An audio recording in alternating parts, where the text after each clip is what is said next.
Olá, meu nome é Virgínia Felizola, eu sou médica infectologista. Vou falar um pouco com vocês hoje a respeito de segurança do paciente, infecção relacionada à assistência à saúde, uso racional de antimicrobianos e germe multidroga resistentes.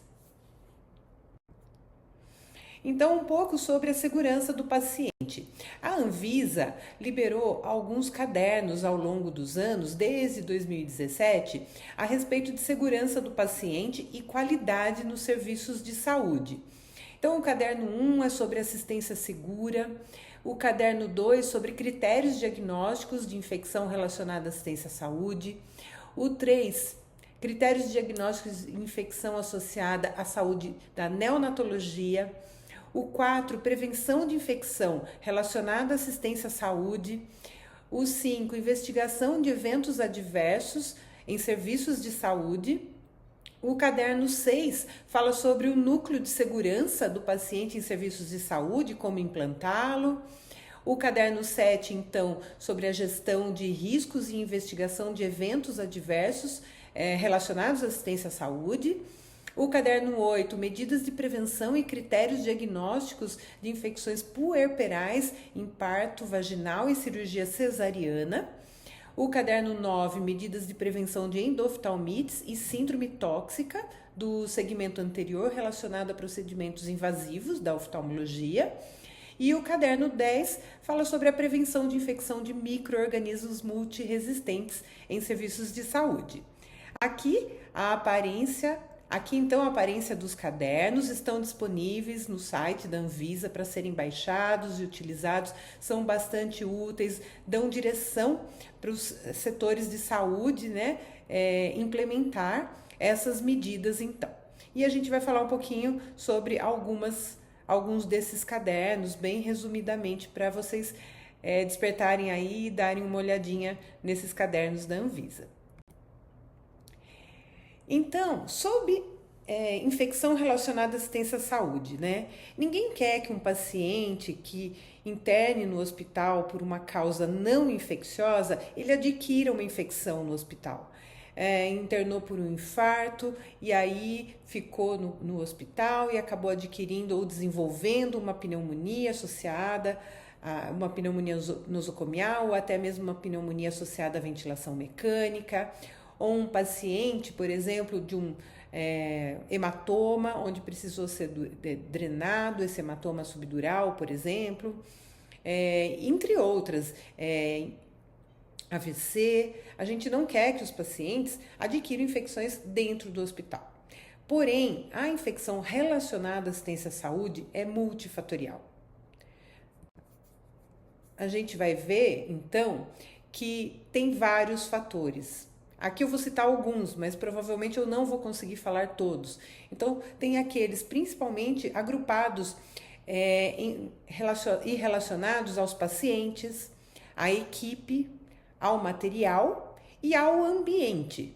Tudo isso é muito importante. Os fatores do paciente, os fatores ligados à equipe, os fatores de materiais e os fatores ambientais, no ambiente onde ele está, no ambiente hospitalar.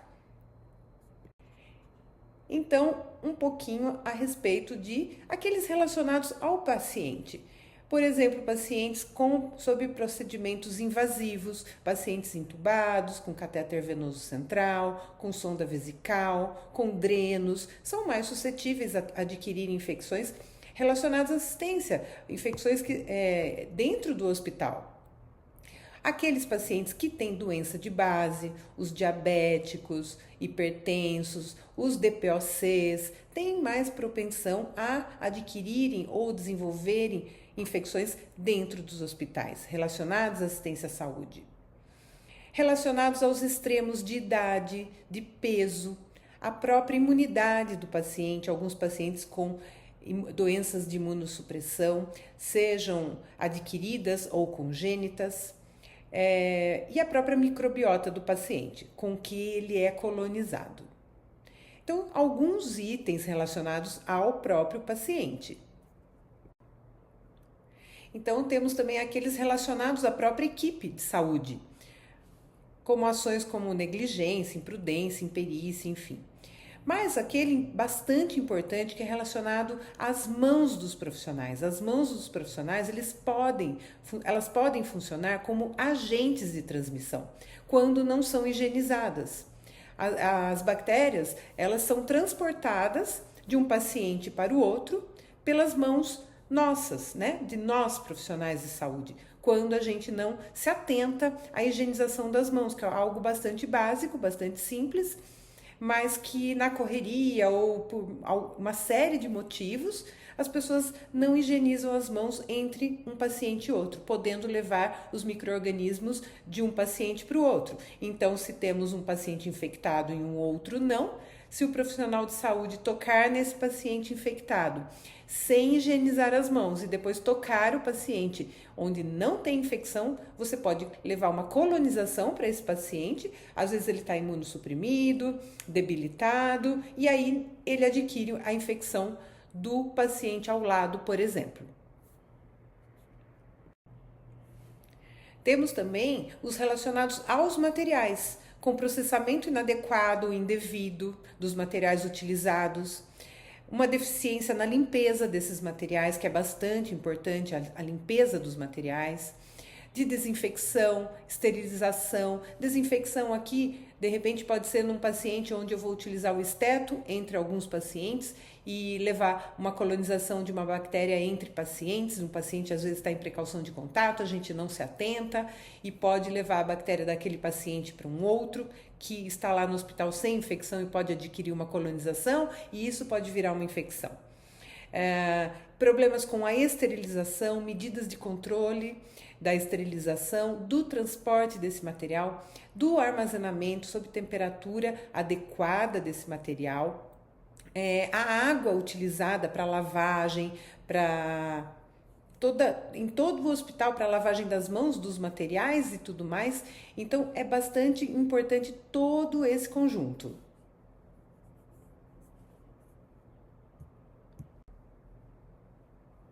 Temos também aqueles relacionados ao ambiente, como vocês podem ver aqui, a higiene das macas, higiene das salas cirúrgicas.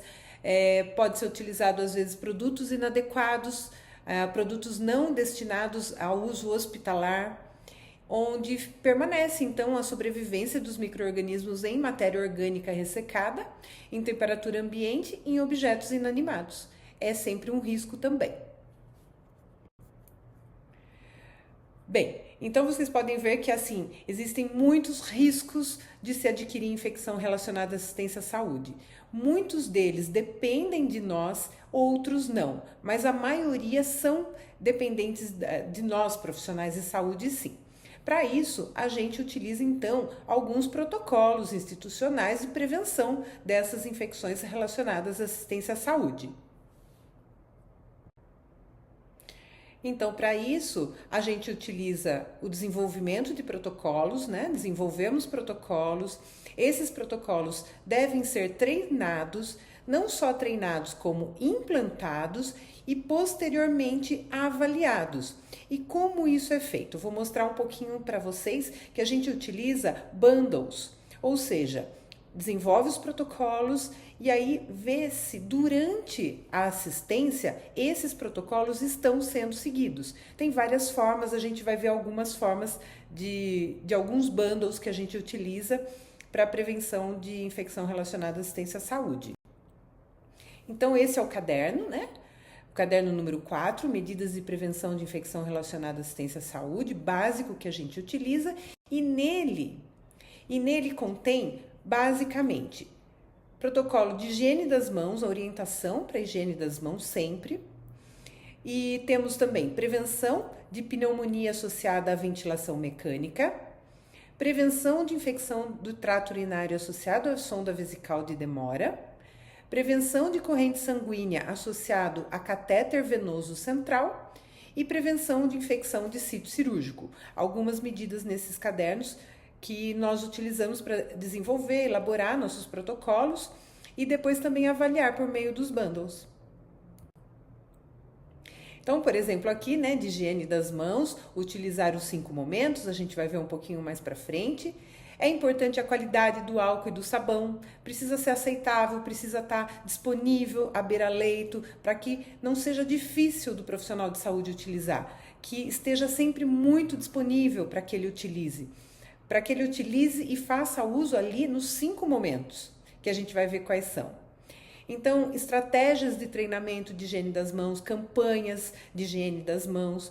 É importante ter os indicadores que a gente utiliza, então, quanto de sabão, quanto de álcool foram utilizados nos setores e planos de ação quando a gente não atinge os indicadores de higiene das mãos, por exemplo. Higiene das mãos eu costumo falar que é o básico bem feito. É muito importante, melhora muito a qualidade do serviço. Então, aqui o bundle sobre prevenção de PAV. O protocolo pede para que se mantenha a cabeceira elevada a 30 a 45 graus, para que não tenha broncoaspiração e melhore a posição desse paciente. Avaliar diariamente a suspensão da sedação. É preciso mesmo ainda manter sedado? A gente já não pode ir diminuindo essa sedação? Como que está a relação FiO2, por exemplo? A gente já pode começar a diminuir? Quanto mais dias o paciente passa entubado, aumenta muito o risco de PAV. Higiene oral com antissépticos, a gente mede também quanto desses antissépticos estão sendo utilizados.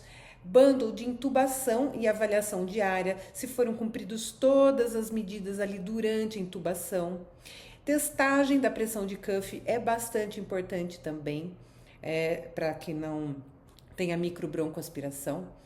Então aqui, né, tá mostrando para vocês na figura, o risco de desenvolvimento de PAV aumenta com o tempo de ventilação.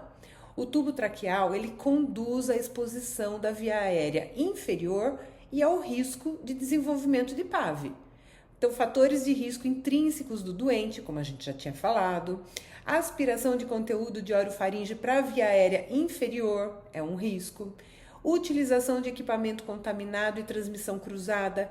Lembra da testagem da pressão de cuff? Esse aparelho precisa estar higienizado entre os pacientes, porque a gente não tem um equipamento para cada paciente, né? Então precisa ter protocolo rígido de higiene entre os pacientes para testar o cuff. Translocação bacteriana do sistema digestivo. Então são inúmeros riscos para desenvolver PAV.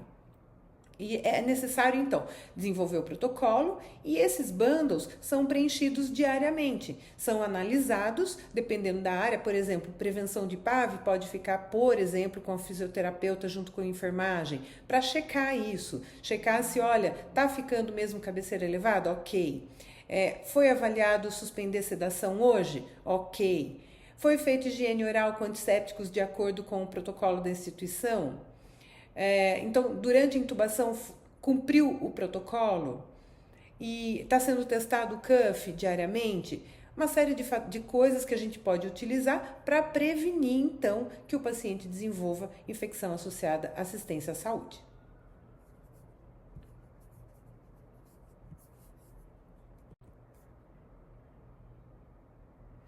Com relação, então, à prevenção de infecção do trato urinário associado à sonda vesical de Demora. Bom, então, primeira coisa é a tomada de decisão para inserção. Precisa? Não precisa? Quais as indicações? Precisa ter critério muito bem estabelecido para a indicação de sonda. Preciso fazer um balanço, mas não posso pesar a fralda, por exemplo. Então, é muito importante isso. Protocolo de passagem, a técnica tem que ser asséptica e estéril, rigorosa, precisa ter campo, precisa estar tudo estéril para passagem de sonda. E termos aquele bundle que eu falei para vocês para a verificação diária do aspecto da sonda, da necessidade de manter a sonda, do aspecto não deixar acima do limite, porque pode ter refluxo. Toda a qualidade ali do circuito. Então, tudo isso é muito importante também a gente verificar nos bundles de verificação diária mesmo, né? Para evitar a infecção associada à sonda. No passado era muito comum o paciente internou passa sonda. Hoje em dia, foi visto, então, né, não hoje em dia, mas já tem um tempo, e que o paciente fica invadido com aquela sonda. Então, que aumenta sim o risco dele adquirir uma infecção do trato urinário. Às vezes um paciente ortopédico, muitas vezes no passado, internava com uma fratura de fêmur, já passava a sondinha, e aí esse paciente evoluía com infecção do trato urinário. Então, a gente precisa lembrar sempre disso, que é um paciente com risco de adquirir, o risco está aumentado, às vezes já é um idoso, então a gente precisa pensar muito bem se é mesmo necessário manter essa sonda. Se não, é melhor sacar. Então, tomada de decisão para inserção, né? Aqueles critérios definidos com quais indicações eu vou passar a sonda vesical, a própria inserção, manutenção dessa sonda, pensar na remoção e cuidados após a remoção.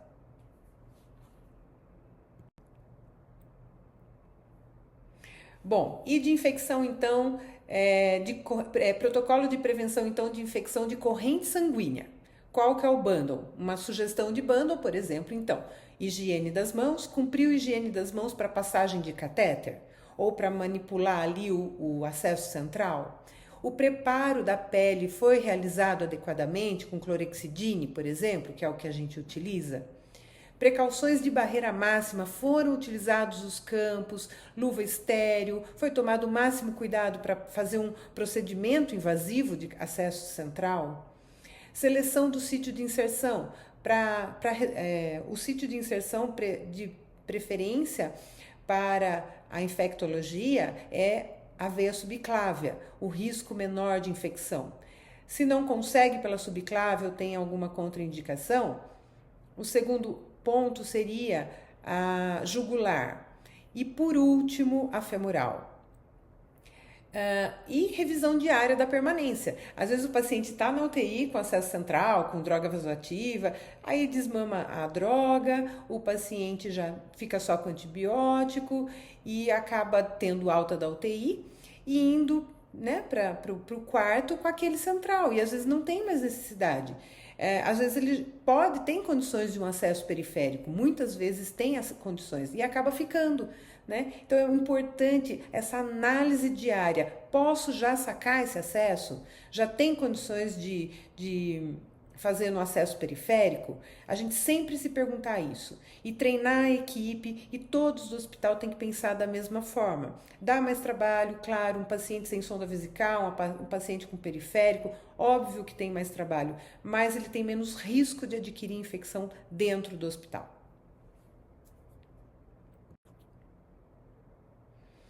Bem, de prevenção de sítio cirúrgico também tem os fatores associados ao paciente, aqueles fatores intrínsecos do paciente, mas tem muitos fatores relacionados à nossa assistência, aos nossos cuidados.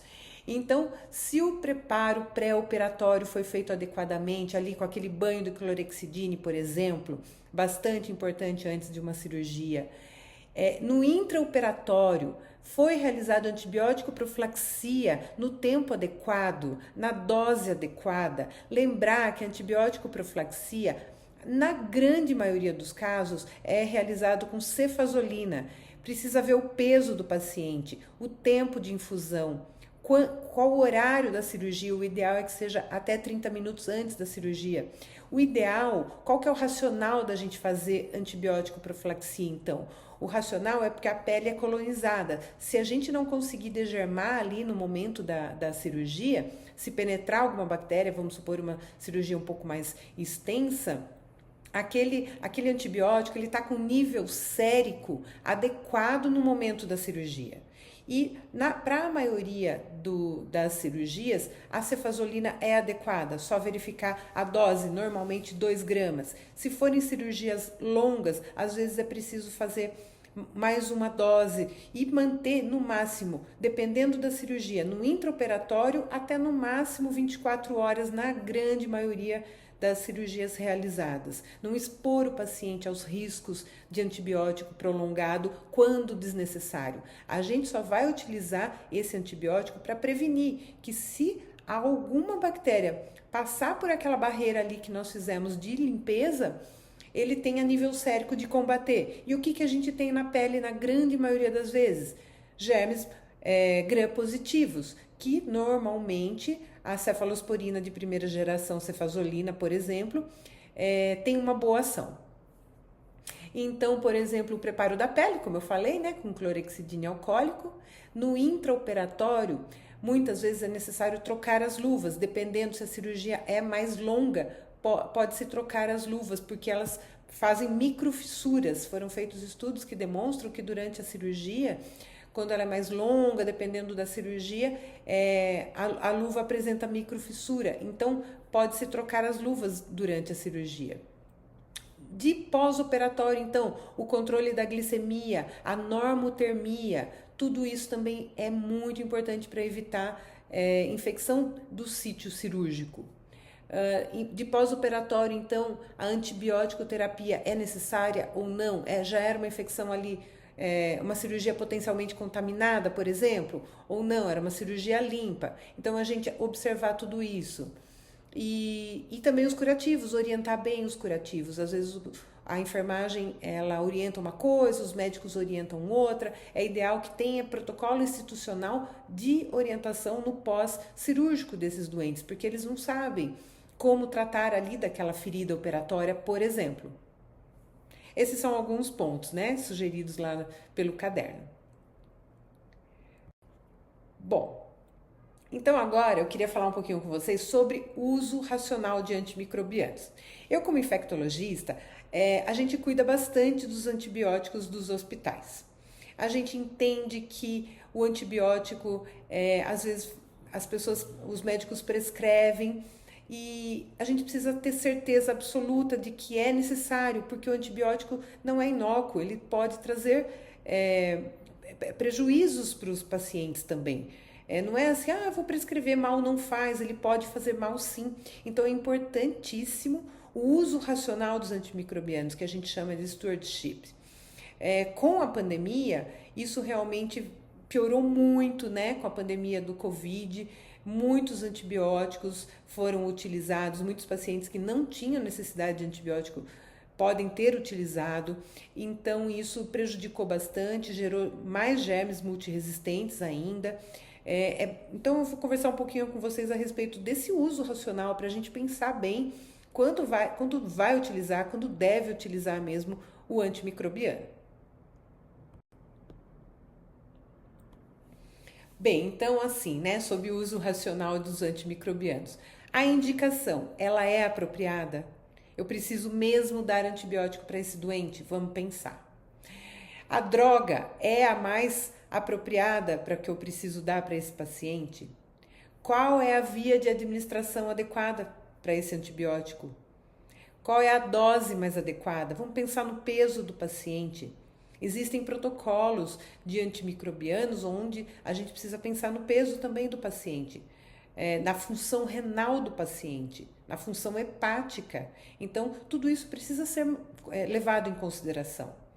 E depois, a duração adequada. Às vezes, durante o tratamento, é importante vocês já ficarem pensando, já vou colher um exame, quando eu estou pensando em terminar já o tratamento, o paciente está evoluindo bem, deixa eu ver, colher algum exame para ter segurança de encerrar também esse tratamento. Não ficar prolongando 7, 10, 14 dias, muitas vezes desnecessariamente. Para ter um menor custo, a escolha empírica ser adequada e ajustar após culturas. Então a gente às vezes entra com um antibiótico e vem uma cultura que a gente precisa trocar, ou para mais ou para menos, ou escalonar ou descalonar o antibiótico.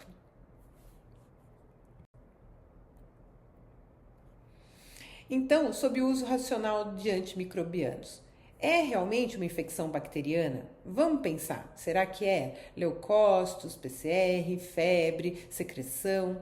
Eu preciso fazer controle do foco? O que é isso? Controle do foco. Às vezes é um abscesso, um empiema, onde só o antibiótico não vai resolver. Então, às vezes o paciente fica 14 dias, muitas vezes com uma necrose, por exemplo, que precisa ser debridada, com uma coleção que precisa ser abordada, que precisa ser drenada, e ele fica só tomando antibiótico. Às vezes é necessário sim você utilizar antibiótico umas 24, 48 horas para esfriar o processo, Mas esse controle de foco precisa ser feito o mais rápido possível, para que eu utilize antibiótico por menos tempo. Não fique um tempão lá esperando que o antibiótico vai resolver sozinho. Não, vamos fazer ultrassom, tomografia, ver se tem coleção, vamos ver todo esse doente, vamos ver o doente como um todo, para que a gente não fique expondo o paciente desnecessariamente ao uso prolongado do antimicrobiano. E para aquele sítio, qual o melhor antibiótico? Por exemplo, sistema nervoso central, ou então um foco abdominal, um foco cutâneo. Qual o melhor antibiótico penetra ali? Ou então um foco urinário. Qual o melhor antibiótico penetra nesse sítio? É sempre importante vocês pensarem nisso. Apresenta uma boa penetração ali, as doses e os intervalos estão corretos. A gente, como controladora de infecção, de uso de antimicrobianos, a gente vê subdoses, vê intervalos incorretos. Aí o antibiótico, às vezes, ele não tem eficácia, porque não utilizou na dose correta, no tempo correto, na duração, no intervalo. É importante levar em consideração, como eu falei, o peso do paciente, a função renal, a idade, o PK/PD. Que significa PK/PD? A concentração, então, se é o tempo dependente, concentração dependente desses antimicrobianos. Tem antimicrobiano que eu posso utilizar uma vez ao dia, por exemplo, porque ele é concentração dependente. Outros, eu preciso da posologia adequada, de 8 em 8 horas, porque ele é tempo dependente. Então, para cada antimicrobiano, é importante a gente saber qual o PK/PD desse antimicrobiano.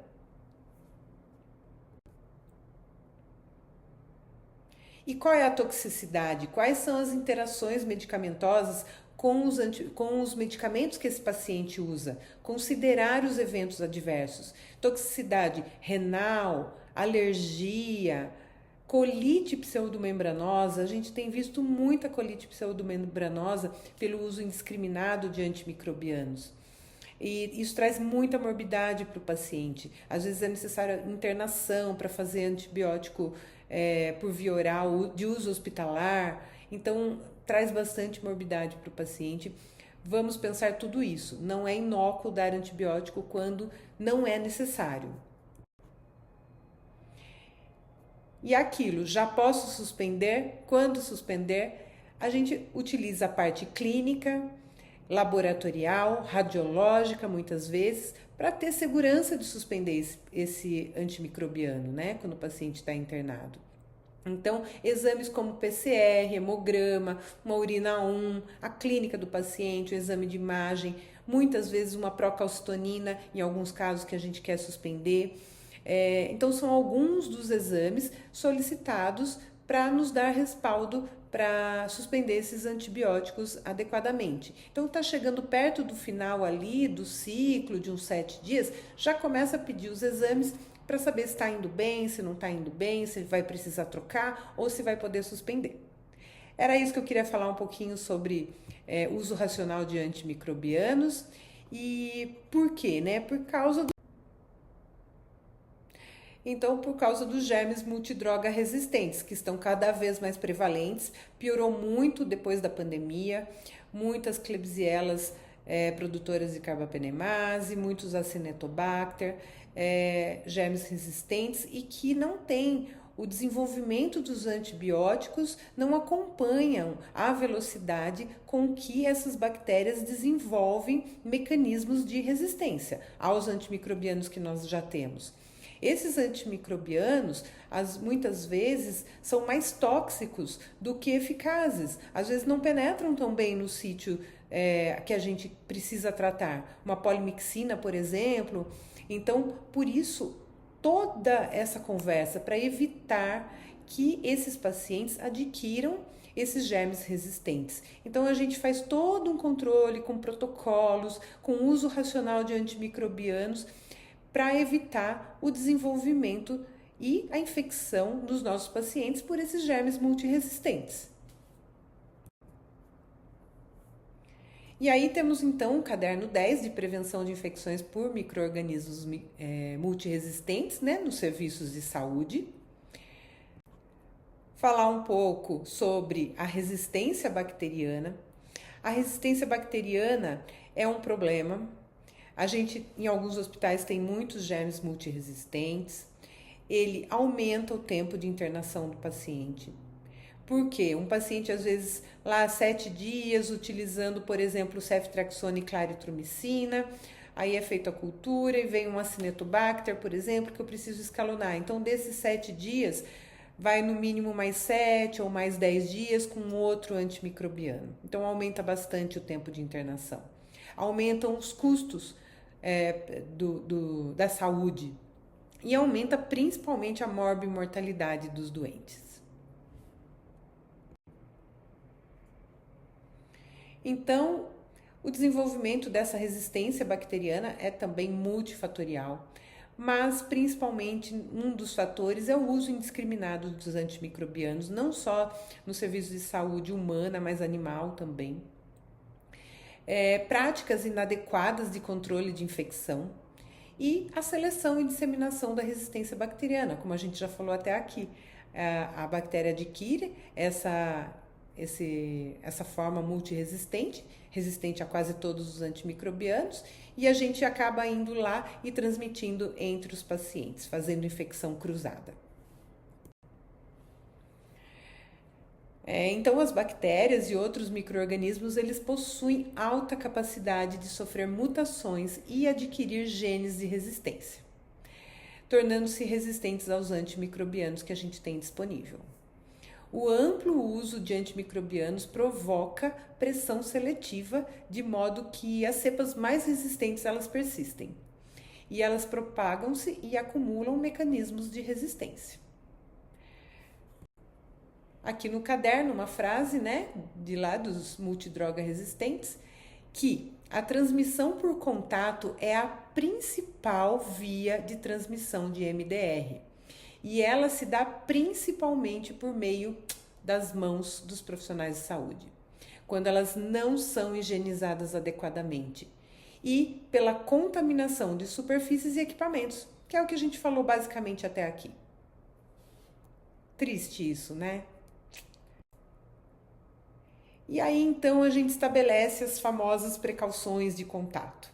A gente tem, então, protocolos para estabelecer precaução de contato.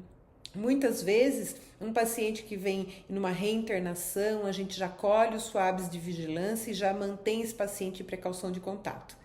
Muitas vezes, o colega, quando vai avaliar um paciente, se depara com uma plaquinha de precaução de contato e eles comentam, mas é empírico, é de swab, é de vigilância.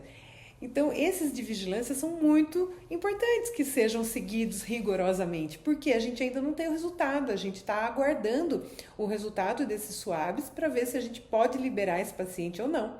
Por exemplo, quando a gente já sabe que é um paciente colonizado com Acinetobacter, é mais fácil, as pessoas basicamente utilizam tudo que é para fazer higiene das mãos, utilização do avental, das luvas. Aqui, a sugestão é de quarto privativo para os pacientes em precaução de contato, mas a gente sabe que o sistema de saúde não são todos os sistemas de saúde que conseguem manter em quartos privativos os pacientes em precaução de contato. A gente reserva os quartos privativos basicamente para os isolamentos respiratórios, seja de gotícula ou seja de aerosol. Então, de medida de controle básica, que vocês viram, é a higiene das mãos.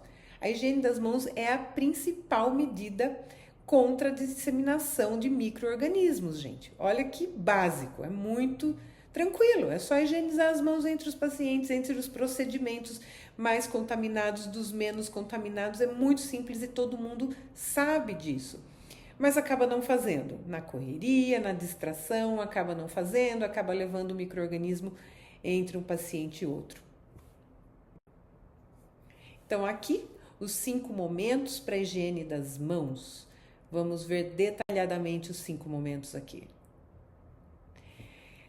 Antes de tocar o paciente. Higienize as mãos antes de entrar em contato com o paciente. 2. Antes de realizar procedimento limpo asséptico. Higienize as mãos antes de qualquer procedimento asséptico. Antes. Após risco de exposição a fluidos corporais. Entrou em contato com fluidos corporais, higieniza as mãos imediatamente após. Após tocar no paciente. Eu fui lá, toquei no paciente, senti ali a temperatura, toquei, vi o pulso, enfim, aferi a pressão, toquei no paciente, só toquei. Higienize as mãos. Após tocar superfícies próximas ao paciente. Esses pacientes de precaução de contato, principalmente. Claro que a higiene das mãos, os 5 momentos, é para fazer com todos os pacientes, com todos, ambulatoriais, com todos. Mas principalmente esses pacientes em precaução de contato. Mas se você já adquire o hábito de fazer antes e após tudo, fica mais fácil, tanto para os pacientes em precaução de contato, quanto os que não são. Porque muitas vezes os pacientes, eles não são colonizados, eles não estão em precaução de contato e eles estão internados, às vezes com uma úlcera de pressão ali, de difícil controle, ou até um coto infectado, e ele não está lá, não tem germe ainda resistente, é basicamente os curativos. E aí aparece uma cultura que alguém resolve solicitar, por exemplo, e vem um acineto. Se eu já fiz tudo o que precisava, se eu já higienizei as mãos antes e após cada procedimento, eu posso ficar tranquila. Por quê? Eu fiz todas as medidas como se fosse um paciente em precaução de contato. E quanto às luvas, né? As luvas ali é a precaução ou é vilão? Porque às vezes as luvas, elas podem ser utilizadas como EPIs, onde os profissionais de saúde, eles utilizam para se proteger. Então ele toca tudo, ele toca a caneta, ele pega no computador, ele, por exemplo, pega no paciente, no esteto, punciona o paciente com as luvas, porque ele está protegido, ele entende que aquilo é um EPI. Quando a gente precisa utilizar luvas sempre que entrar em contato com o paciente. Porém, parei o contato com o paciente, eu preciso retirar e higienizar minhas mãos. E sempre que eu tiver contato com objetos e superfícies ao redor de um leito em precaução de contato. Então, as luvas você pode até utilizar como EPI, quando for necessário, quando houver riscos. Um paciente, por exemplo, que não é colonizado, que não está em precaução de contato, o profissional de saúde pode sim, vai puncionar um paciente ou vai entrar em contato com alterações, fluidos corporais, por exemplo. Então, nesses casos, o profissional de saúde deve utilizar as luvas, mas ele não pode sair do quarto pegando na maçaneta, ele vai colonizar tudo, o hospital todo, tá bom? Então, sempre utilize luvas ao entrar num leito em precaução de contato, mas nunca toque nada ao redor do leito sem luvas. Precaução de contato, tudo ao redor do paciente em precaução de contato está colonizado, porque o paciente descama a pele. E essa descamação leva as bactérias resistentes para todo o redor.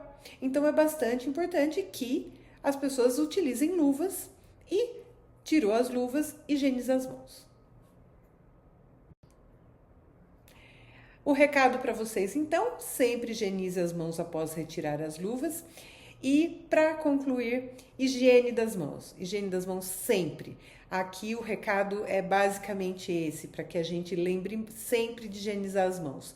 Não tenham preguiça, se tiver faltando água, sabão, álcool, sempre avisem as pessoas para providenciar a troca. Viu que um dispenser está vazio, já avisa o pessoal da higiene para trocar. Vocês são corresponsáveis também. Não deixe só para o pessoal da higiene, por exemplo, trocar os dispensers. Você viu, já avisa. Boa tarde a todos.